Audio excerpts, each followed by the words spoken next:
Recently I bought this Olympus Stylus Epic, or the Mu 2. It's a good little point and shoot camera. It has a 35mm 2.8 lens and a built-in flash. I've shot 2 rolls of this so far, and I just wanted to talk about the things that I like and I dislike, and whether I think it's a good camera that you should look at buying, or if there's other options that I think are better. So first thing, it's a really nice, pocketable, small camera. That's the main reason that I wanted to get this, was I wanted something that I could put in my pocket, or in my jacket or in my shorts or whatever, and take out with me, whether I'm going out just with friends, having a few drinks, going to parties, or if I'm working and I want to take some film photos while I'm like doing a portrait shoot or something like that. I could just have this in my pocket, pull it out. It's really quick and easy, bang, bang, bang, no faffing about and wasting time. I paid 350 Australian dollars for this, and that was a little on the expensive side. That was a little bit on the cheap side of these. It was one of the cheaper ones that I managed to find. So you're probably looking to pay maybe 400, 450 for a really good shape one. This one's a bit beat up. It's missing a little bit of the back glass here, but it functions fine. So first thing that I really dislike about this camera is there is no exposure compensation. You can't adjust your exposure or put a few extra stops on there, which is super annoying when you're using a point and shoot camera. Because sometimes you just can't pick the metering. If it's backlit, you go, fuck, I wish I could put some more light in there just to expose the shadows a bit better.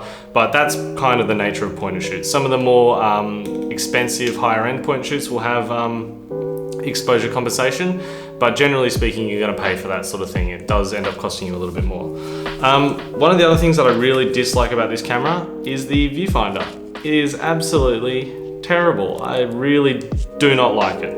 It's very small. You've got to kind of hold it away from your head a little bit to be able to use it properly, and it's just hard to see through. Mine's a little bit foggy as well, which doesn't help. And then the auto-focusing points is just a cross in the middle, and so you just generally line that up with whatever your subject is, but it's not the most precise looking thing, so if you're going for a specific target, it might be a bit harder to get.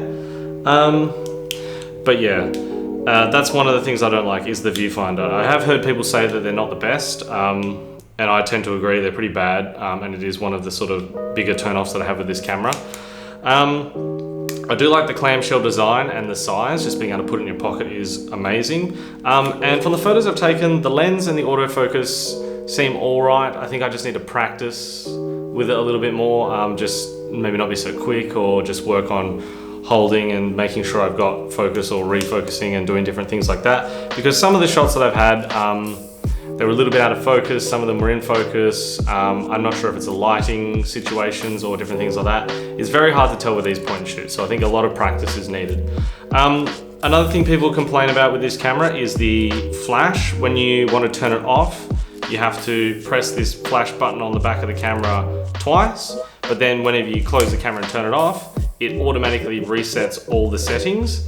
That is a little bit annoying if you're shooting and you're just in the zone, just taking photos, boom, put it down, put it in your pocket, open it back up. You might forget to change the settings, and it might use the flash, because it does like to send off the flash even when it is relatively bright. But yeah, so if you're gonna buy a point and shoot, one of the things you shouldn't really do, unless it has exposure compensation, is shoot expired film. So the first roll that I put through this, I didn't realize was expired, but I put it through. I'm not sure how expired it was, because the canister and everything's back at the lab. I didn't even realize. I took all the photos, I got it back, and they were super brown and muddy, and they had terrible colors, and it was just really weird. And I realized that it was a roll of film that I bought maybe 2 years ago, and it was from a mystery Bikuri case from Japan Camera Hunter, which gave me a bunch of different films, but some of them were old, expired rolls of Fuji Superior and different things like that. So that roll was expired. I took this away with me when I went to visit my family up in a country town, took some photos, and generally speaking, they were all pretty useless, because they just had this really weird muddy look over them. So if you're gonna use a point and shoot camera, definitely don't shoot expired film unless you can set an exposure compensation, which is one of the main flaws of this camera, is the no exposure comp. Now price wise, $350 for this one. This one's kind of cheap. It wasn't film tested. It was missing a little back piece of glass.